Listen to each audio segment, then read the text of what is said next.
There's a winter scene. There's snow flying everywhere. There's a cold chill in the air as the camera is slowly panning around these white mountains. It's familiar to the audience, but not because of what we've seen, but because of what we know. And the camera finally pans onto a very familiar mountain, but it seems different, newer almost. And then we pan forward, zooming in on it, and we see black statues of creatures on the top of this mountain. And we zoom in a little bit more, and we see these weird big doors. And then we zoom in a little bit more as the camera fades to another shot, but this time it's inside of the misty fall fields. And we see Howland inside of an arena almost. It's not even an arena. Do you remember Chamber of Secrets? Yeah. Picture that room where there's this long raised platform that's very long and everyone's surrounding next to it, where the two people would get on either side. Everybody is there. Everyone that you recognize. You actually do see... What were their names? There's Vincent... man. Yeah, you don't know what to do now, do you? Alright, Dylan, time to do our campaign. No. Bugbear brothel. No, we're not. David, we're making plays. What was the other one's name? I don't know. What do you mean you came up with it? Vincent Van Crackhorn. No, it was different than that. I wrote this stuff down. Guess who didn't? The people you're asking. Oh! Wait! We're not where we were, are we? No. Is this like a flashback? This is a flashback. Oh! I was gonna say, what the fuck do you mean, dude? They're your NPCs. Like, if you don't know... I fucking, there's no way. Definitely don't know. In this huge room, you see a bunch of people dressed in robes with all these different types of regalia on top of the robes, like different symbols, different designs and styles of it. And you see Vincent, kind of a teacher here at Misty Fallfields. Yes. He's being led by a human, long-haired, a shorter woman, Rhea Embers, your friend. She's coming from the other side of the room. What you remember, or what you know about this is a kind of a day of testing, of proving yourself. Vincent and Rhea are an apprentice and mentor. Oh, okay. And you see everyone getting ready in this place. You see a bunch of different... Not everyone here is a mentor apprentice, but you see a bunch of people practicing their magic in the corner. Some people are just have their hood up and they're moving back and forth. Dude, am I about to take the fucking tuning exams right now? Maybe in a way. Like, that's an honest-to-God question. In a way, man. Alright. Now, Yahweh. You just see Vincent and Rhea kind of studying, going back and forth, talking in the background. And you, in roll 20, roll perception. Don't do it, Eddie. Dylan, I have to save us. But it's not gonna work because I'm gonna roll dog shit like I always do. Told you. A nat 1? Yeah. Take it. I tell you every time this is bullshit. It's rigged. Conspiracy. Oh my. It's a conspiracy. Okay. Big old conspiracy. Then here's what happens. What is Howland doing in this moment? What is he doing? I'm not, like, in the fucking middle like I'm the first runner-up, am I? I would assume... Nothing's even started yet. Okay, I would assume that... And describe the room to me again? It's big, different than most of the other rooms in this mountain, because this place, I wouldn't say it's more different, but it's built as if you were in this room, you wouldn't even know that you were in a mountain. Everything is designed fabulously, and it looks really nice. It looks like all this, there's banners from all these different places that you haven't even recognized. There's just torn up banners and flags and pieces of decorations just strung up around this room as if they were items of conquest. And you see the symbol of the Knights Congregation in the center of the room, kind of hanging down onto this long pathway that's a raised platform. The Knights Congregation. The room's not especially filled, but if you look towards the rafters of the ceiling of this room, picture a second floor where people are looking down from up there. You would recognize them as more of the elders of the mountain. Okay, so there's the first floor with all the battle shit. Okay, and then there's the second floor that is basically got a hole in the middle and they're looking at it from above, like from above on the second floor. Yes. Kind of like the railings at a mall, a little bit like that. Yes, exactly. Okay. I would assume that he's probably on the bottom floor talking to Malik, and if not talking to Malik, I would assume Malik is like up, top looking down at him, maybe talking to Kane or something. You've been waiting for Malik to appear, and he just hasn't yet. You don't know where he is. That fucker. How dare he? He better not fucking ditch me in my tuning exams. I'll be so upset. I will actually piss myself out of anger. What are these exams called? Woo! I gotta tell you, you kind of just threw this one at me. Let's call them the exams for right now, because I don't have an answer for that. If you come up with another name, you can let me know soon. But what is Howland doing? And is he just getting ready? Is he just warming up? He's got his headphones in and he's just dancing. Yeah, dude, he's fucking hitting the punching bag with Mage Hand.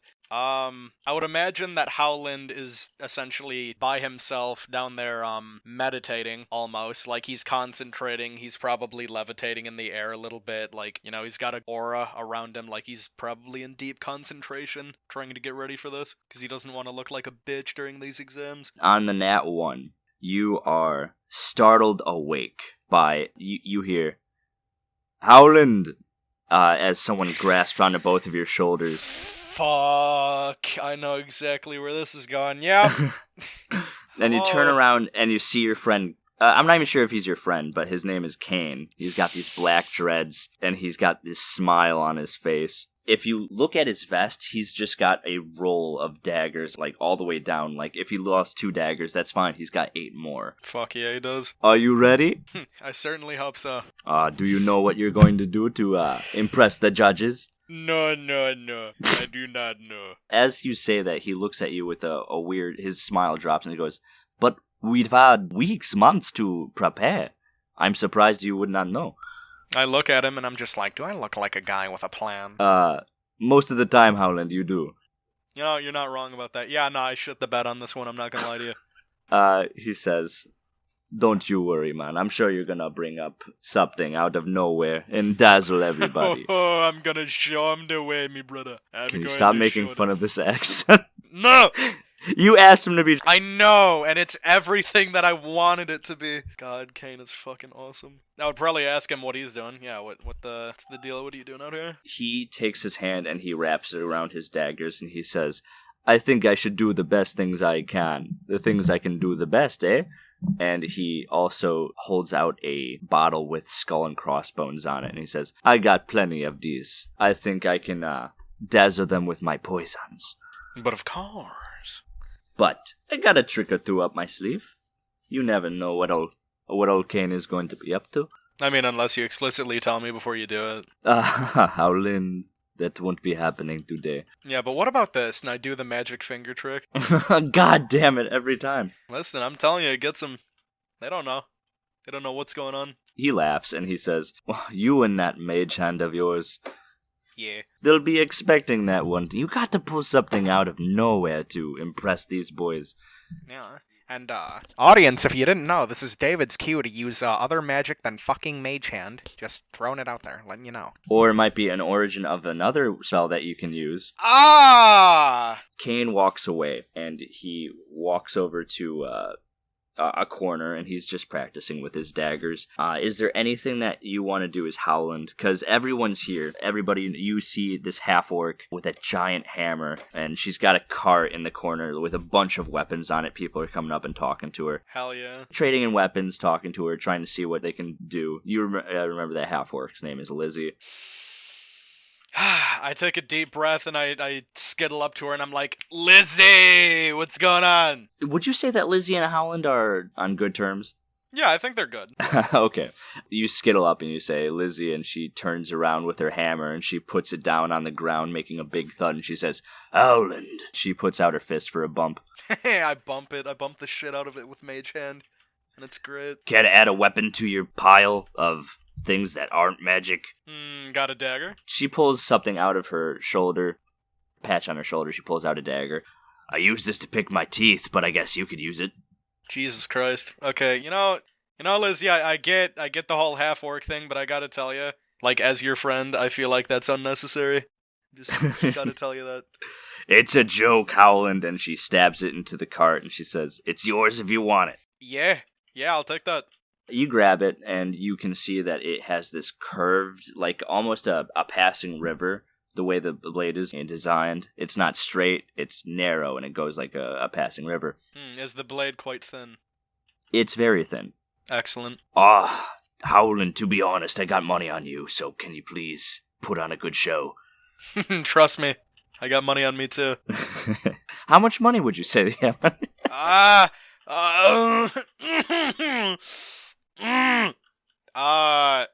5 gold on myself. Okay, is that real, or is that just like... Yeah, no, that's canon. I put money on myself to win. So the way that the exams are going, it's not that you're going to necessarily win, but you're trying to get the best score. Yeah.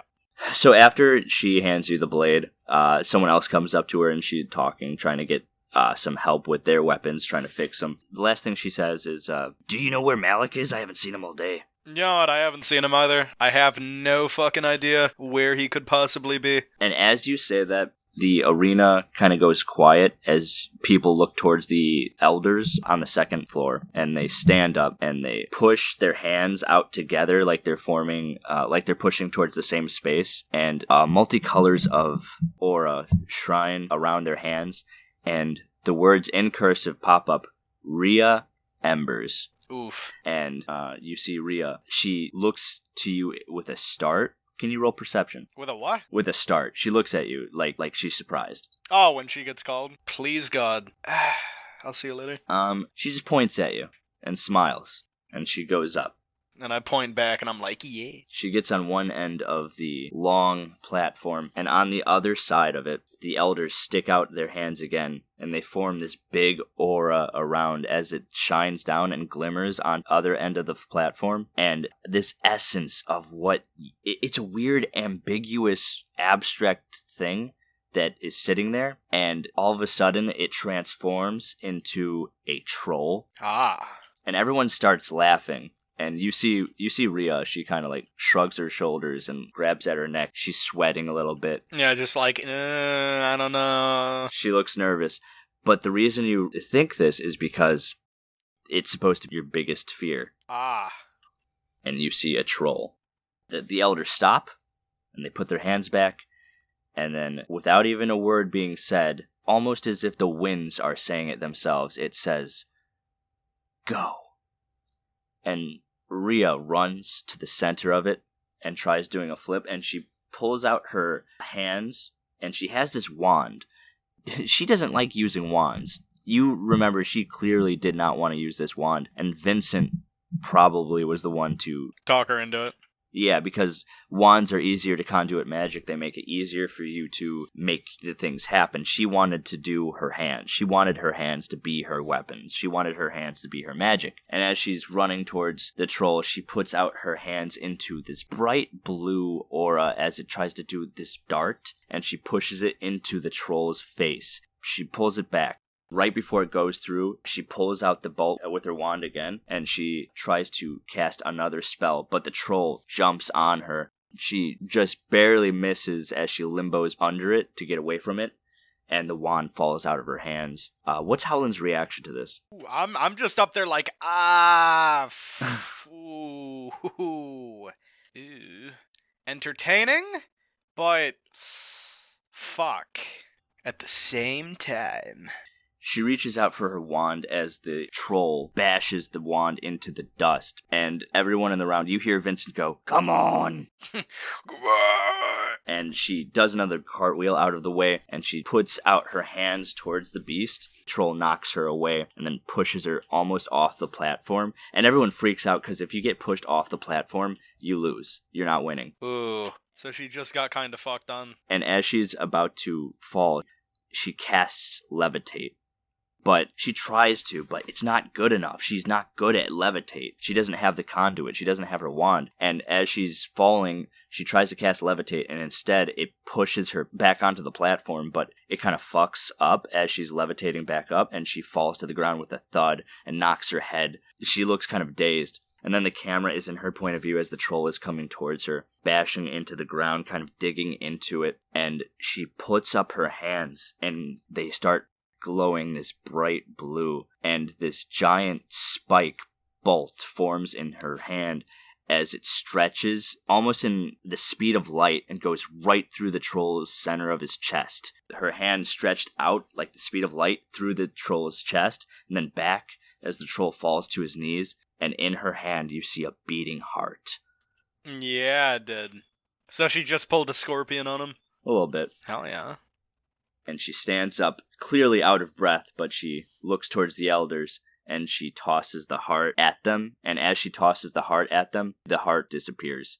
Because it was made out of aura. It was made out of essence. The elders put out their thumbs sideways, and it shoots upwards. Ah, okay, so they're giving her the thumbs up, like, yeah, you did it. Not everyone cheers, but Vincent kind of goes, whew, yes. And you see Kane and Lizzie definitely have a smile or two. And as Rhea's coming off the platform, she runs up to you, Howland, and she says, I did it. I fucking did it. I look at her and I'm like, yeah, you know who didn't do it? And I wait for her. I wait for her to respond. She sighs, she goes, who, Howland? I look at her and I'm like, that fucking troll! What? Please do it with me right now. She goes, whoa! Fuck that troll right in his business. Right in his dirty troll ass. Oh my god, I had his heart in my hand, Howland. Yeah, you did. This is gonna be sweet. I can't wait till you get... Oh my god, Listen, Howland, listen. You better fuck whatever that thing is up. I don't know... I can't wait to see what your true fear is, first of all. But you better fuck him up, and you better get in there, because this is gonna be crazy. Well, I've got a secret weapon. You wanna see what it is? Yeah. What is it? I do the magic finger trick. She fucking face palms. Fuck. Yeah. You had me going. No, but I genuinely, I am gonna whoop its ass, whatever it is. Hell yeah. Where's Malik? You know, I have literally no fucking clue. I have not seen him all day. I feel kind of stood up. I won't lie to you. I feel a little bit vulnerable right now, and a little bit angry. As you say that, the elders hold out their hands again, and you see, in ghostly purple aura, as they say, Howland, stretched in cursive letters. Oh, you're up. I just look at her, I'm like, hey, that's me. Alright, well, it would appear that it is go time. You better fucking do it. If I have to sit there and wait for you to get back into a class with me, I'm gonna be fucking pissed. You won't be more pissed than I am, believe me on that. Alright. Get up there. I want to say I fucking slowly make my way over there. You get up on the platform? Yeah. You get up on the platform, and the elders, they seem a little bit hesitant, and you actually hear in the crowd people going, where's Malik? People whispering, because Malik's your boy, and like, yeah. You're Malik's boy. No one knows where he is. And the elders kind of wait for a second. They're about to put their hands down as if to say start, but then people hear, in the distance, clapping.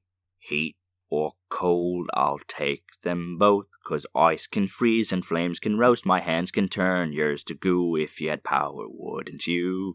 And people start singing along with it as Malik comes into the room, dressed almost to the nines in what you would assume Malik is dressed like, with his white hair and widow's peak. He's got his cane with the black shard on the end of it, and he's dancing. And as he's walking into the room, everyone else starts dancing, and he starts going faster. He goes, heat or cold, I'll take them both, 'cause ice can freeze and flames can roast, my hands can turn yours to goo, if you had power, wouldn't you?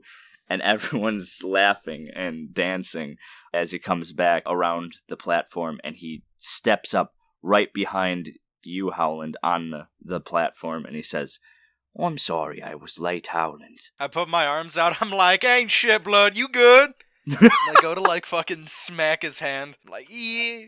He smacks your hand back, and he says, now, I want you to remember that if you don't succeed, we can try again. But it's always good to have a first impression. Yep. Believe me, I'm planning on it. All right. Good luck. I know you can do this. And he backs up slowly And he puts his cane on the ground, and he kind of nods to the elders. Thank God. And the elders, like it was on the wind, go. And their essence comes from their hands onto the platform in this light. What is Howland's fear at this moment? What is an amalgamation or form of his fear? It would be something almost otherworldly. I feel like it would be a giant, amorphous, black sludge almost. It looks like a giant blob, but I think it would be just covered, like head to toe, in eyes and mouths. And the eyes would be, black, just like the amorphous blob creature, but the center pupil would be yellow, and there would be a bunch of arms and legs coming off of it, and it would probably spawn sprites of itself, a bit smaller. Like, it would be literally fucking nightmare fuel, like something you would probably see in Silent Hill. That's kind of what this would look like. When that appears, you hear Rhea just go, "What the fuck? What the fuck is that?" Yeah.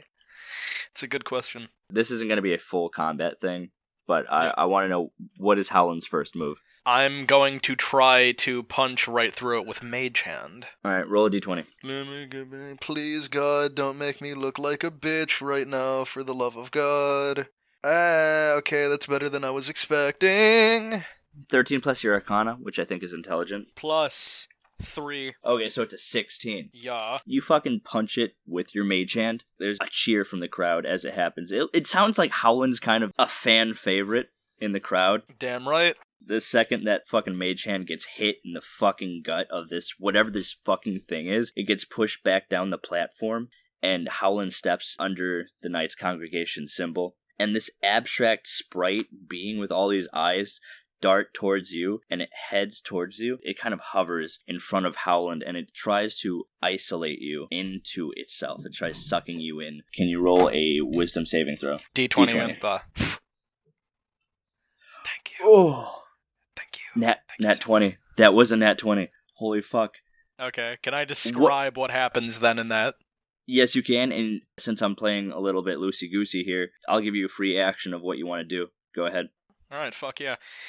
When the thing tries to lunge at me, I am going to say that Howland's mage hand fucking just launches to the ceiling and digs into the ceiling and hoists him up like a grappling hook almost and flings him back behind this thing. Yeah, I'm going to give you another action. What are you going to do? I am going to...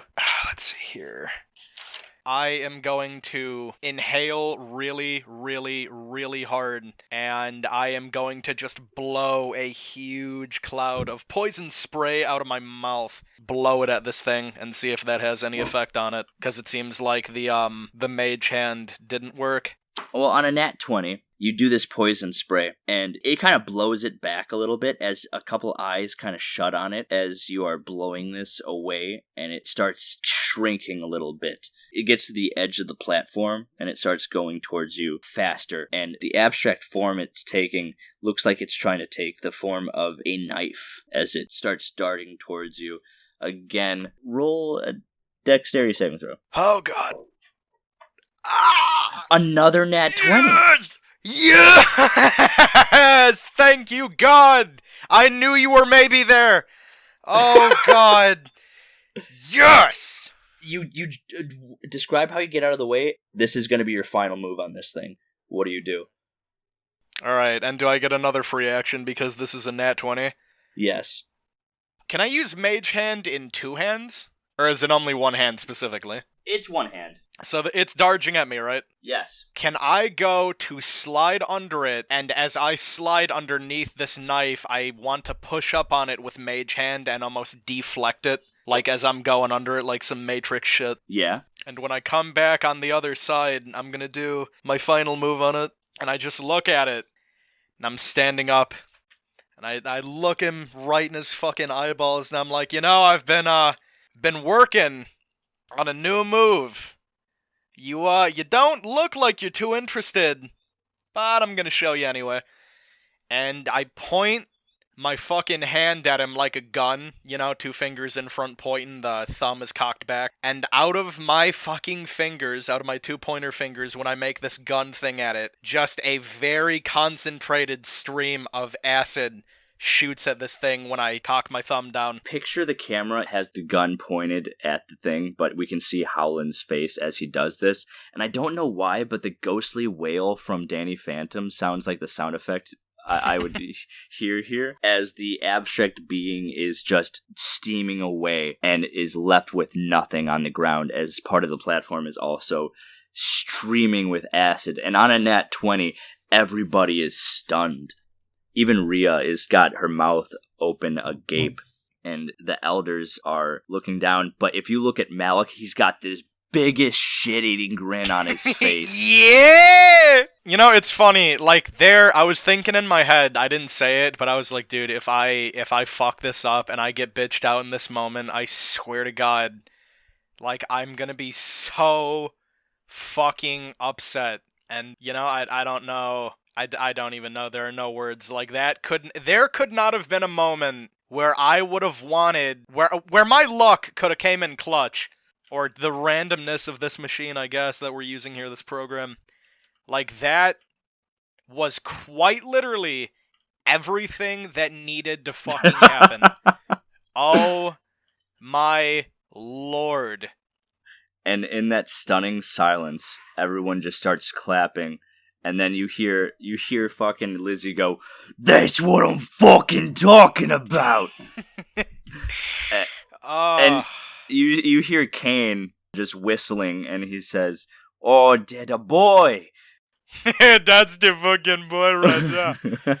Holy shit, my brother. I just imagine the people next to Kane are like, dude, what the fuck are you talking about? He's just like, oh, that's the fucking boy right there. It's looking at them, pointing down. They don't even know him. They're like, dude, what the fuck?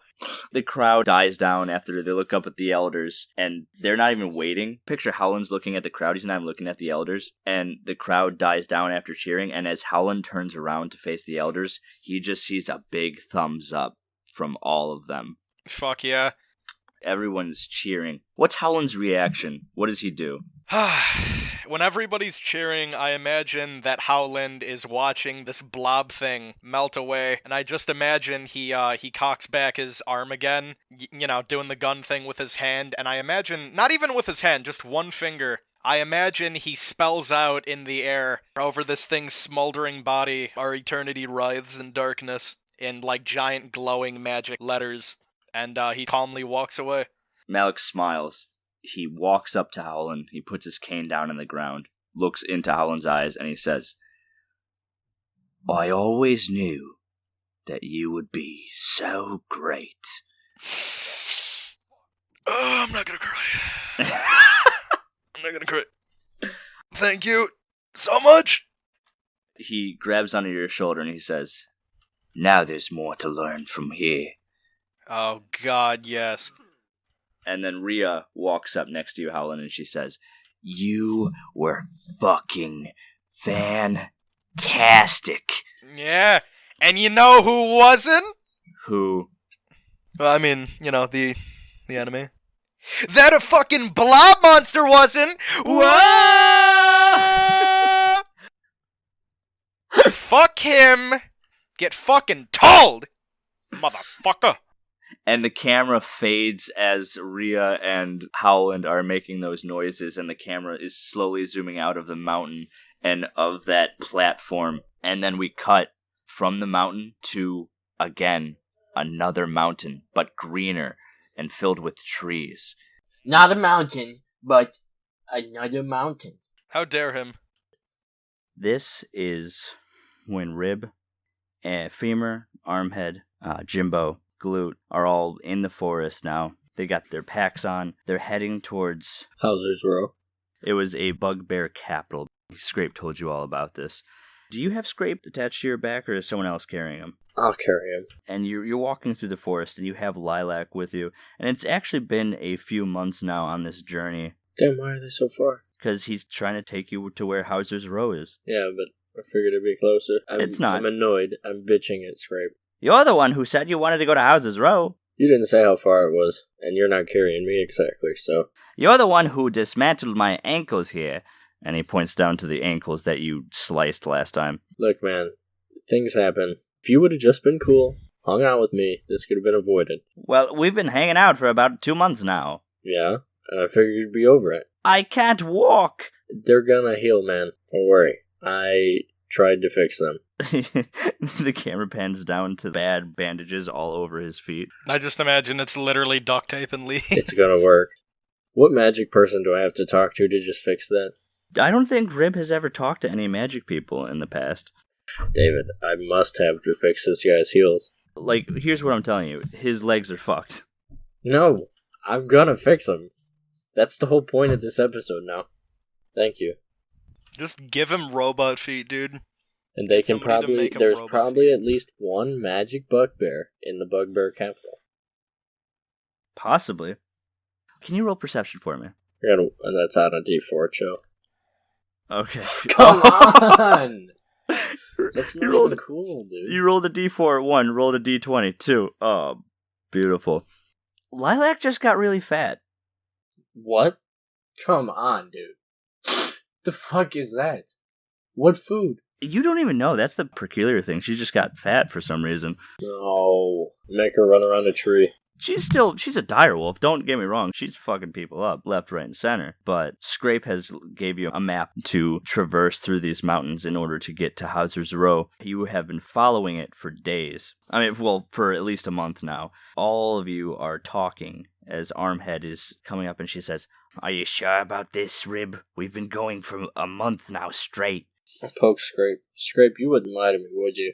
I mean, I don't see the point at this point. Alright. Because I'll just string you up if you're lying.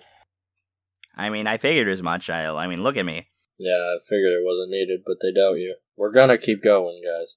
Jimbo has been going back and forth on this whole thing. He's been scared. He's kind of out of his element in the forest, but with everything he owns, which at this point is like a rusted out skillet on his head, he pushes forward and he says, "Rib?" What do you want, Jimbo? He's looking around the forest. He's very scared. That's what you can get about him. Say, Lilac, check around. Roll perception. Come on, dog.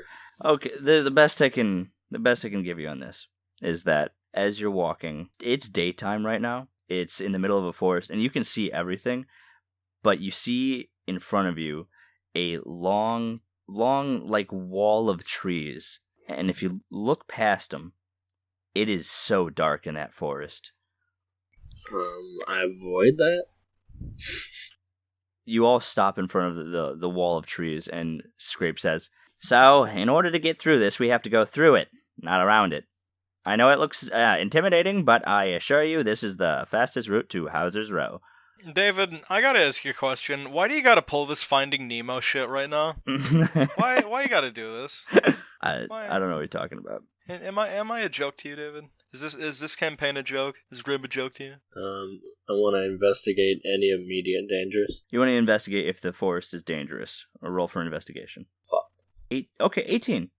The thing you know about this is that you don't know anything about this, and you've been around forests your entire life, and it's peculiar that you'd see, like, even if the leaves were covering the ceiling of the forest, there's no way that it would be that dark in the forest. It looks spooky, it looks scary. You're not sure if there's anything different in the forest that you'd be afraid of or should be worried about, but it's definitely unknown territory to you.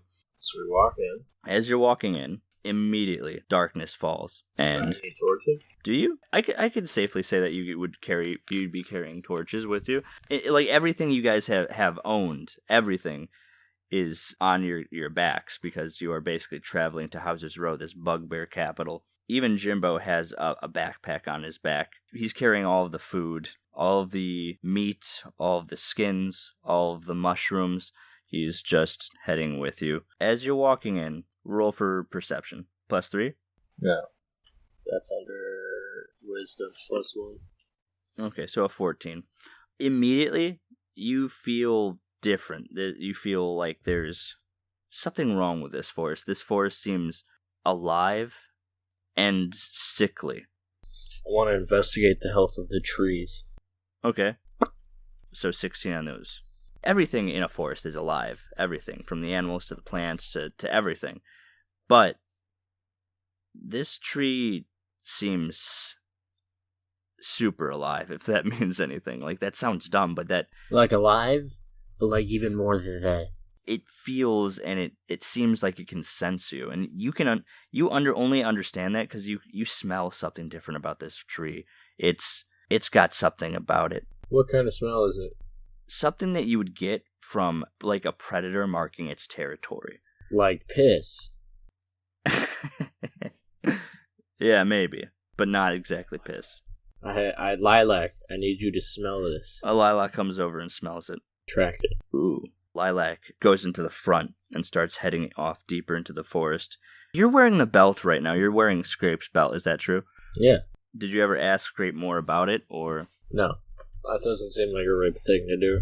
Scrape is just on your back, and he says, "Now remember, when we get to Hauser's Row, you need to make sure that you look the king right in the eye, and you tell him that you are going to be his rightful man."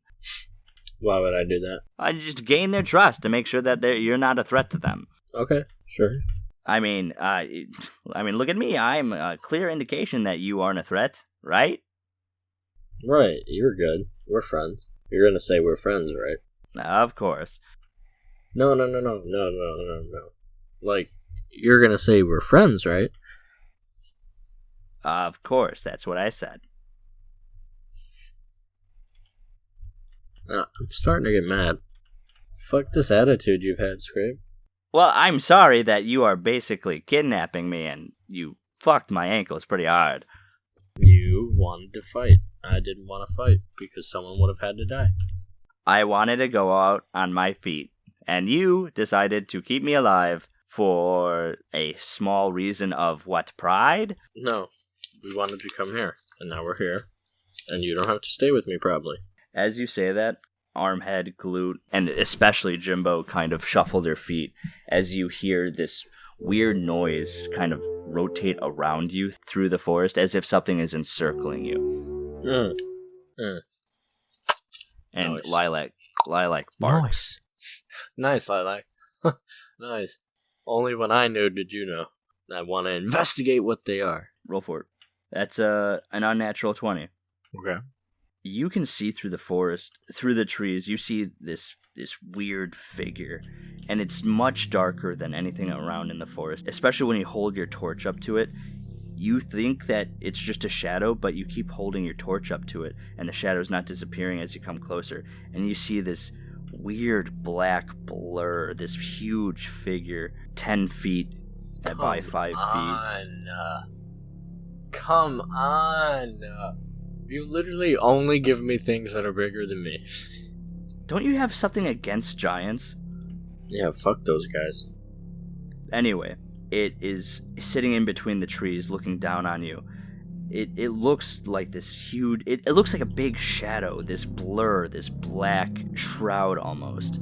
And you hear Scrape say, "Floral! Oh, thank God." Who's Floral, Scrape? Oh, you remember Floral, the god I told you about. The Sons of the Forest. No, dude, that's so dumb. What's up, Floral? It hovers, and you hear this almost harmonic voice, but you can't understand it at all. See, Rib? It may not be as good as Hauser's Row, but it's much better than that. Oh, my lord, you're an asshole, Scrape. Man, this is tough. What do you want, Floral? It hovers again. And it starts talking, and again, you can't hear it. She wants your undying... Loyalty? Devotion. Undying obedience? Your undying devotion to the Sons of the Forest and Floral. Why? What'd she ever do for me? Well, it's what she will do. What will she do? She'll make you understand the true nature of the world and how happy to be. Nah, that sounds like a pyramid scheme, man. They almost got me one time, but that sounds like a pyramid scheme. Never do it again. But it starts with a timeshare in Aspen, and then you gotta have 3 friends. Just stupid. I mean, you might think that at this moment, but just go with us. Look what Floral can do. What can she do? And as Scrape says that, you look at Floral, and you see this light emanate, this blue light from the black figure as it kind of encompasses the trees. And if you look at Scrape, who points at Floral, and this weird blue light emanates around them, and as it does, the whole forest in that light gets more day. Like, you can see light emanate, and the trees grow flowers, and different plants around it grows brighter. But after it emanates that blue light and then it shrinks away, the flowers disappear and shrinks down, and it becomes dark again.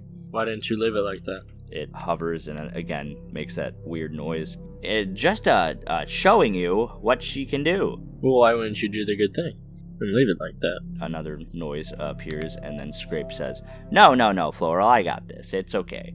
It's to show what she can do for you. If you're good at something, never do it for free. How much do you make on it? We don't make money here. Our payments are made in the loyalty of our members. So it is a pyramid scheme. I don't understand what that means. See, it's one of those things where, like, the whole model, right, is to gain one follower who gains a couple more followers who gains a couple more. They never really get anything out of it. But just if you listen to Floral, you'll understand why you should join the Sons of the Forest. Actually, if I listen to Floral, I won't understand because she hasn't made herself understandable. You just need to open your eyes to Floral. You need to open your hearts to Floral. I take my fingers and I open my eyes with my fingers. You need to open your hearts. Dylan, if ever there was a time for you to spread your asshole in this game, by God. No, I say fix his ankles then. Ooh. Yes, Floral, show him what you can do. Hey, yes, Floral, for God's sakes, holy shit, please. Unless he doesn't deserve it. Floral comes forward towards you, Rib, where Scrape is attached to your back, and this blue light emanates from this black blur. Can you roll a wisdom saving throw? What? Oh, a 3. +1, that's a 4, dude. A 4, that's gotta count for something, man. Inside your head, as this blue light is emanating, the second that the light touches you, it emanates all around you, including Lilac, including your brothers and your brother and your sisters, and they're all going, Rib, what's going on? Rib! Yeah, I don't know. I don't like this. Everyone's kind of freaking out a little bit. And in your head, Rib, you just see flashes of darkness as everything disappears around you. And you see abstract shapes like a lava lamp almost as this blue light is going in and out around you. It's almost as if Rib was high, but it's like a bad trip. No, this isn't when I end up in Soulwood. And you hear a voice. It's deep and rhythmic, and it says, Hello. Yes, it is me. Would you like to live deliciously? I knew you were gonna pull that one out. What the fuck does that even mean, dude? Like, that ain't something you just say to someone. Would you like to live in a world where you could truly be happy? What would make you happy, Rip? Well, I could make you very happy. All you have to do is join. Allegiance to me would be in your best interest. Listen, lady, I ain't joining for anything less than 10%. What do you mean? What would you want? I need 10% of your power. Why? Why do you need 100% of your power? So I could make things like this happen. And I could make smaller things better. You hear Lilac howl. Like a good howl? Or like a bad howl? It's not necessarily a bad howl, but it's in pain. I need to... that's a bad howl! But as you hear the howl, you see Lilac on the ground panting. All of a sudden, you realize why Lilac has gained some weight. Ah, of course. She ate Skittle. And you hear another tinier howl and bark as another tiny dire wolf pops out of Lilac and onto the ground. And in this dark space that you're in, it looks up, and the first thing that it sees is your eyes, Rib. What does it look like? A baby wolf. Design-wise, collar boy. Just He's a understand now little that this brown is- with a lot this of is your white. that was your one opportunity to make Ghost, and you fucked it. I didn't want ghost. No. With a lot of white? He's brown with a little white. But when it comes to winter, he turns more white. That's a fact. And the figure says, I could make sure that these animals live forever. Oh, you're a cunt. Oh, no. You're gonna put it on me. Storyline-wise, you're gonna put it on me. Wow. Delicious. Wow, you're a cunt. You're actually the worst cunt I've ever met. Truly delicious. You're really gonna put it on me, storyline-wise. I bet I could make that happen with 10% of your power. But why would you need 10% when you could have 100% of me? Yeah, that sounds oddly sexual. Because I don't like to be tied down in a relationship like that. Then why would you want to make anyone live forever?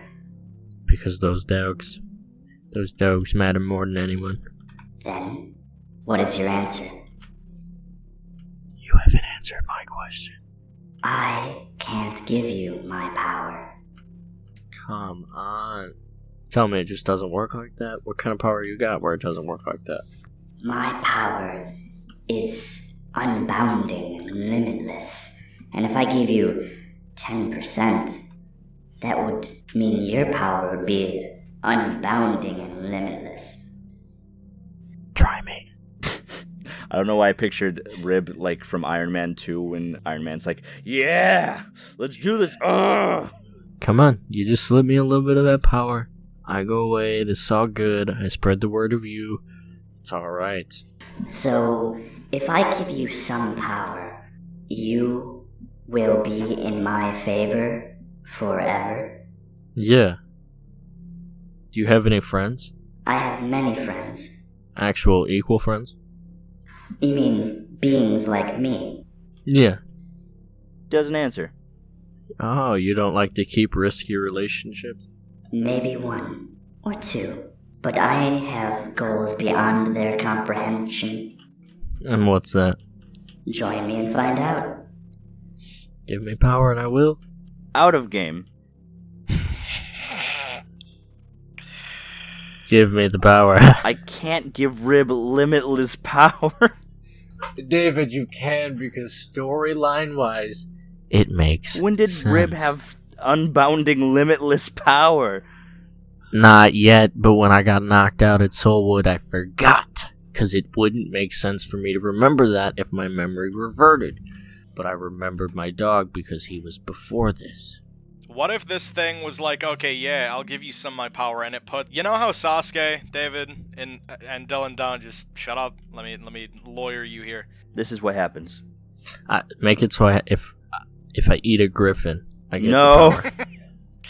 Yes, come on. Or a turtle. Griffin turtle soup. Griffin turtle soup is the key, David. Tell me it is. Why do you guys want to I'll just eat 'em kill so them? quick, dude. All I heard from Jacoby's lullaby was, "Oh, I can't wait to play with Eddie and Alright, Dylan. so- I can't wait to play." So then it opens the door to you could save the world with this limitless power, but you have to eat Baguio and Griffin, and maybe we've been cool for a while, and then I gotta eat them. Here's what happens. that doesn't happen, but here's what happens.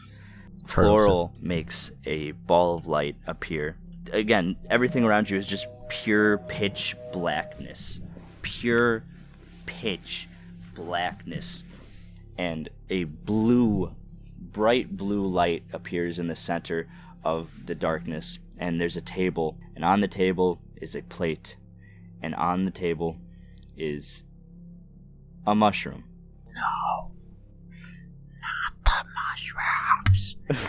And Floral says, Prove to me that you deserve this power, and then you will get it in the future.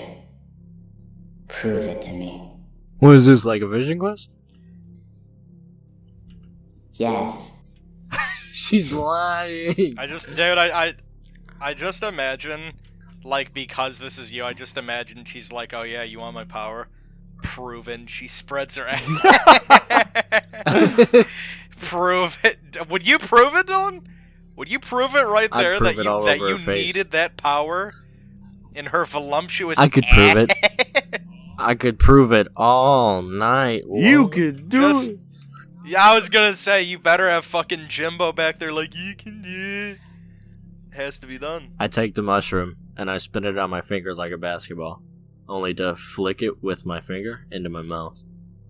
I chew it, and it tastes bad, but I don't show her. She can't tell. I look like I'm enjoying it, but deep down I know it's ass.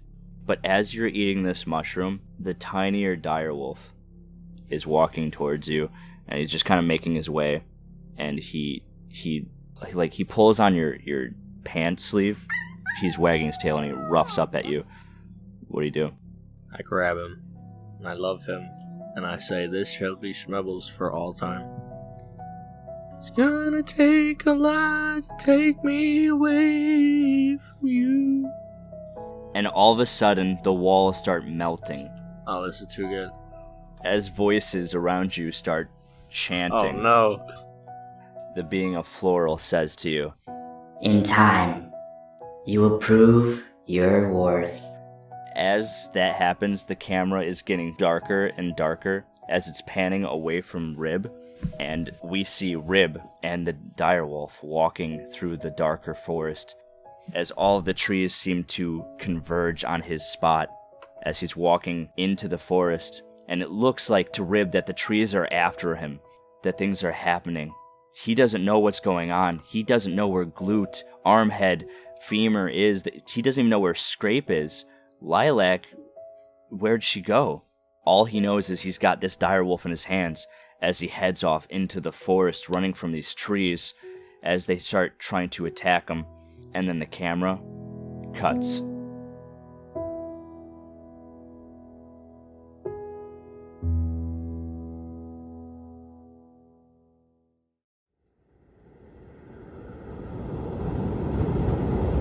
And as the camera cuts, it cuts to another winter scene of this lit tavern as this blizzard is going on around, and we see a almost snow-covered sign that says Hansome on it, and we cut back into a cabin. I'm taking an icicle of snot off my nose. I'm probably still by the table drinking coffee. Everyone kind of wrapped the girl up in rope and put a sock in her mouth, basically. Hell yeah. It wasn't a thought. Thought. It was something like that. That thoughty bitch.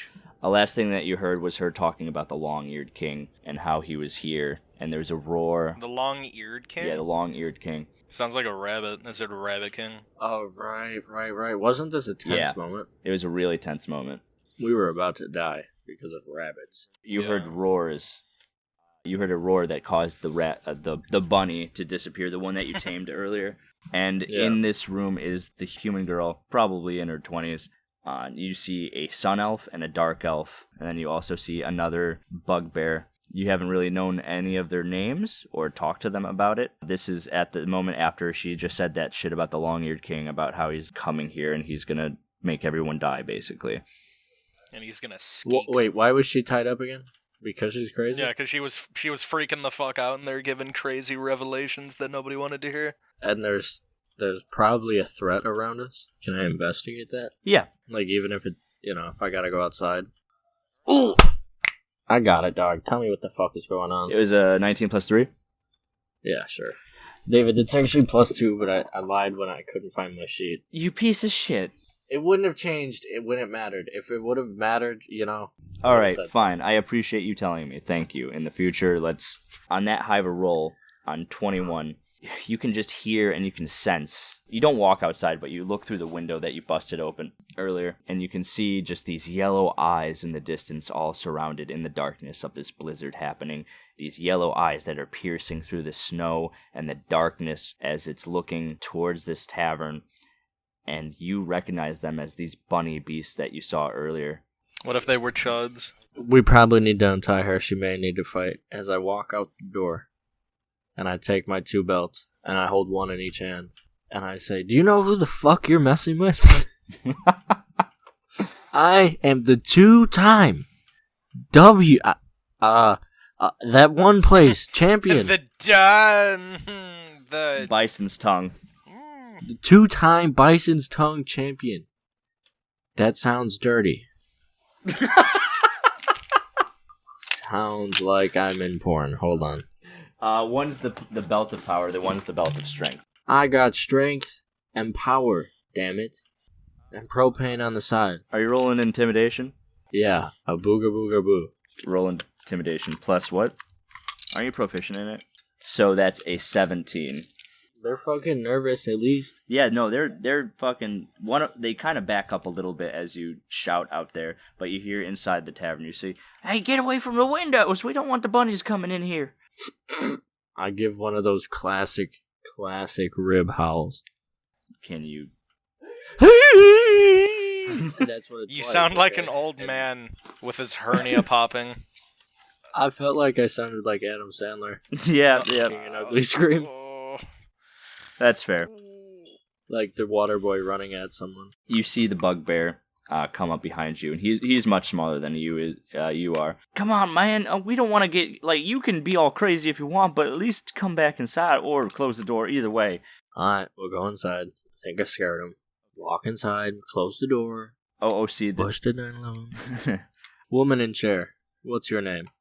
I like that name, Now, who's this long-eared king you know?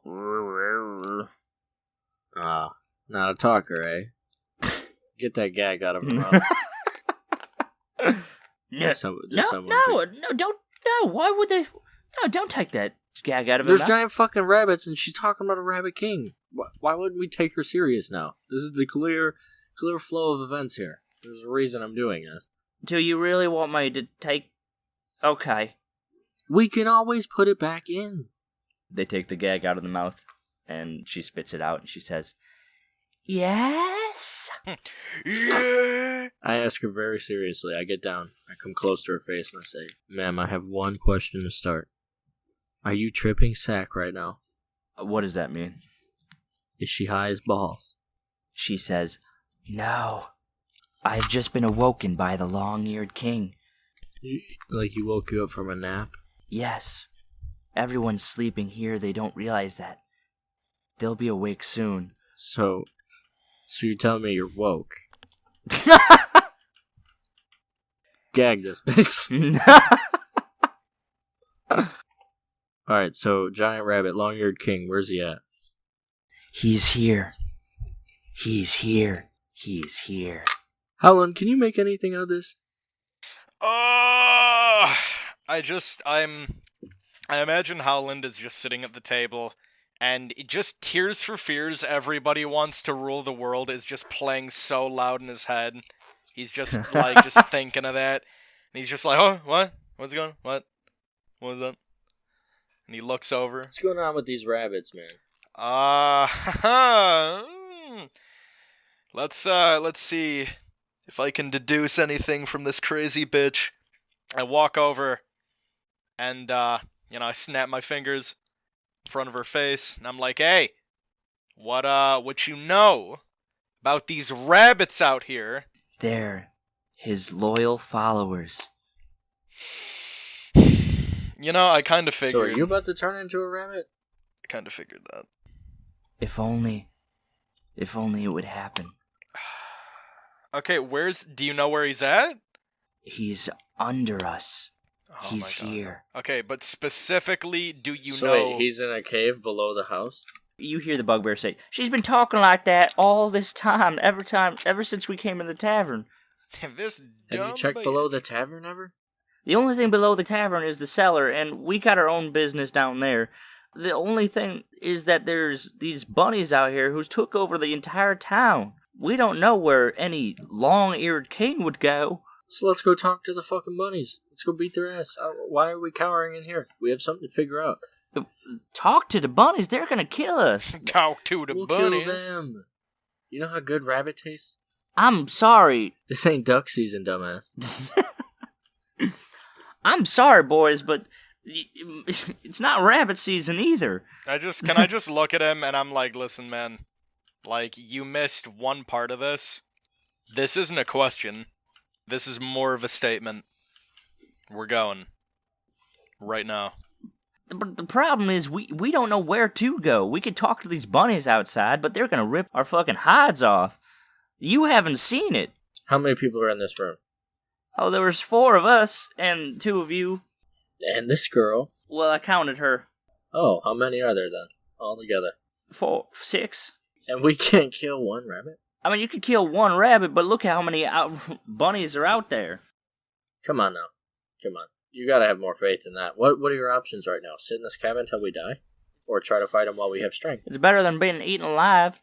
No, it's not. Well, not starving to death, no. If you're eaten Well- alive, you'll die in a matter of minutes. If you starve to death, it's going to be a lot more slow.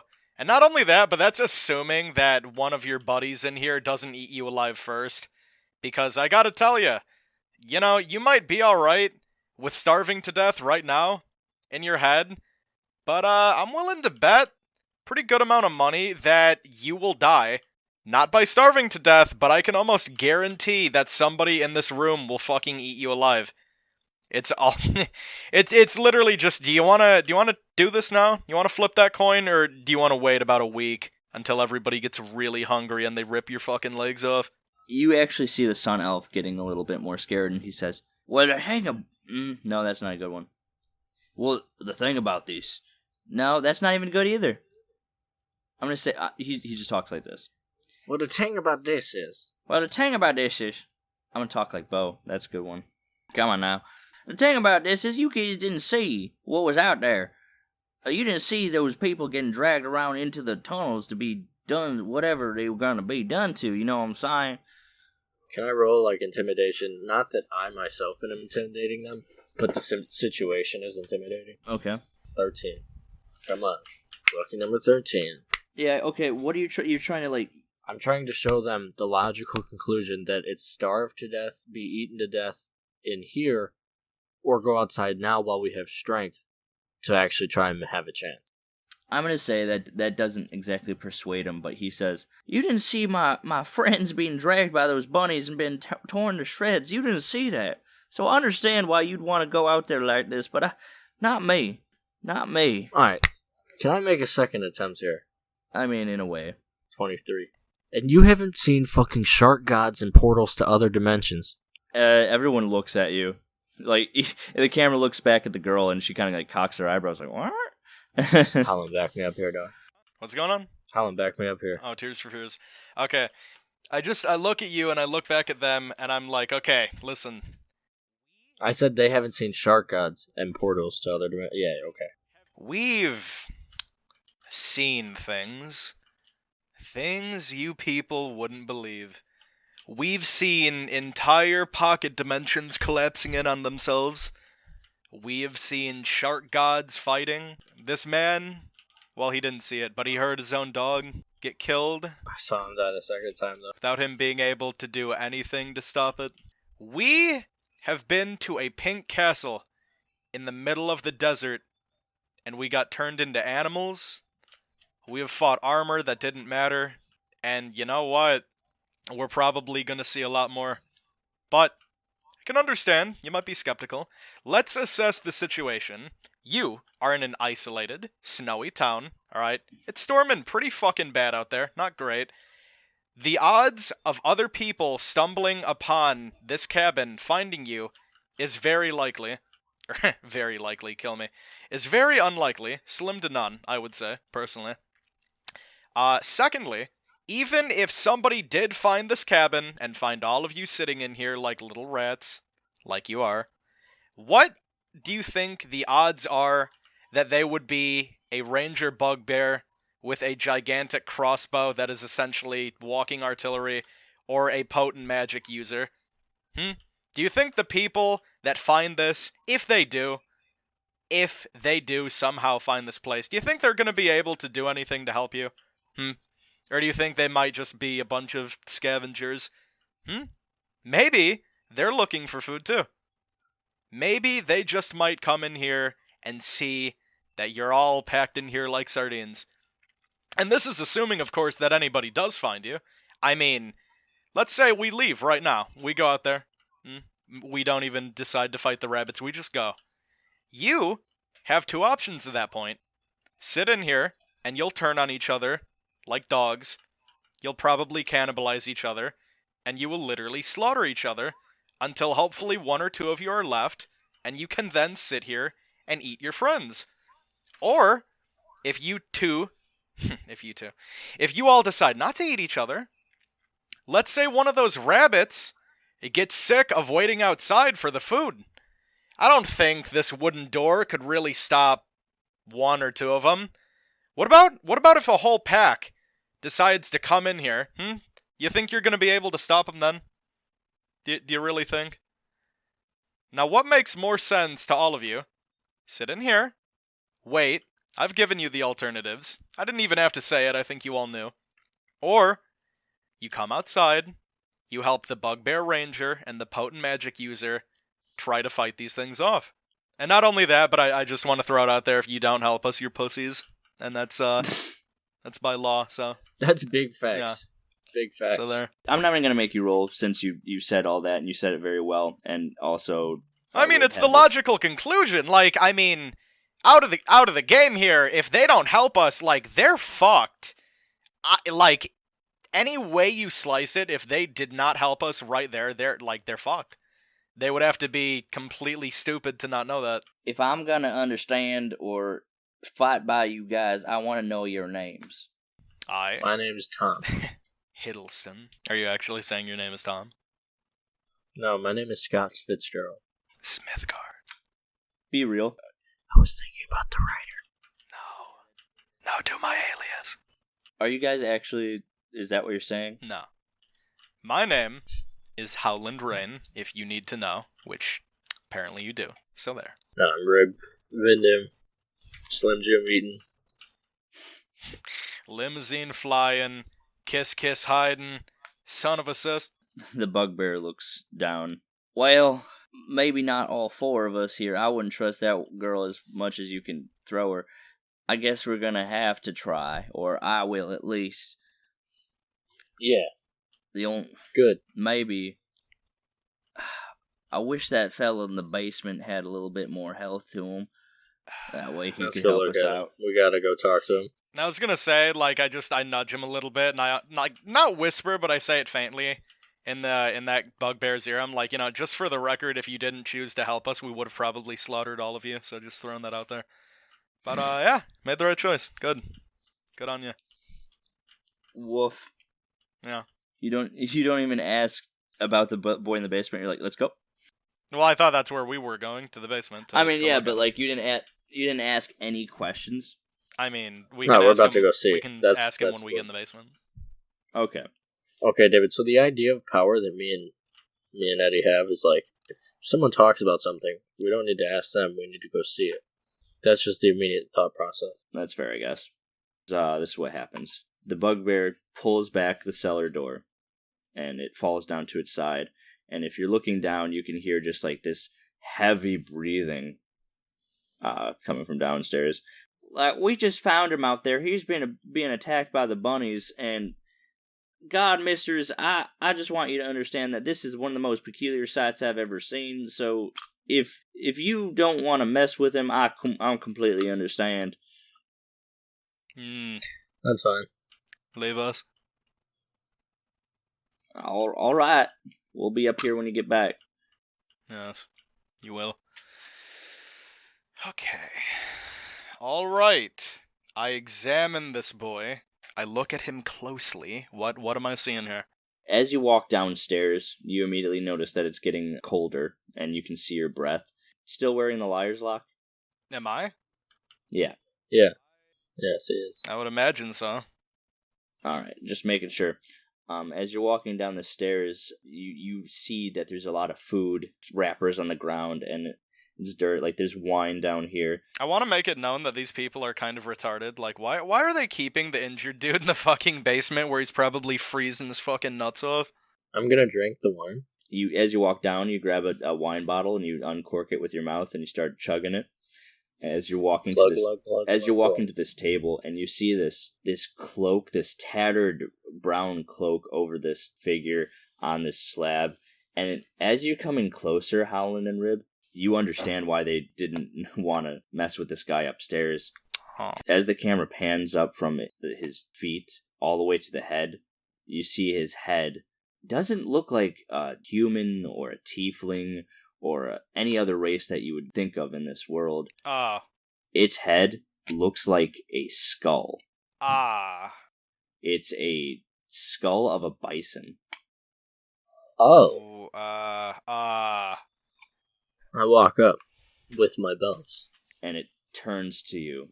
I say, what that mouth do? Let me open your tongue. Open your mouth. Let me see that tongue.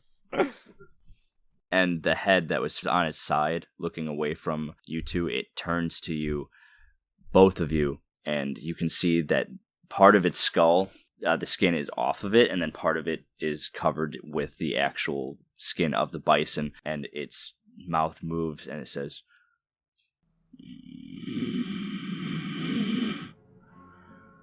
"Who the hell are you supposed to be?" We're here to deliver pizza. What he said. Camera zooms in on this figure with a bison skull as its head, and then the camera starts zooming out from the back of Rib and Howland's back away from the scene, and then the camera cuts outside of the tavern as it's looking at all these shadowy figures with these bunny bodies and these yellow eyes piercing from the darkness towards the tavern, and then the camera cuts.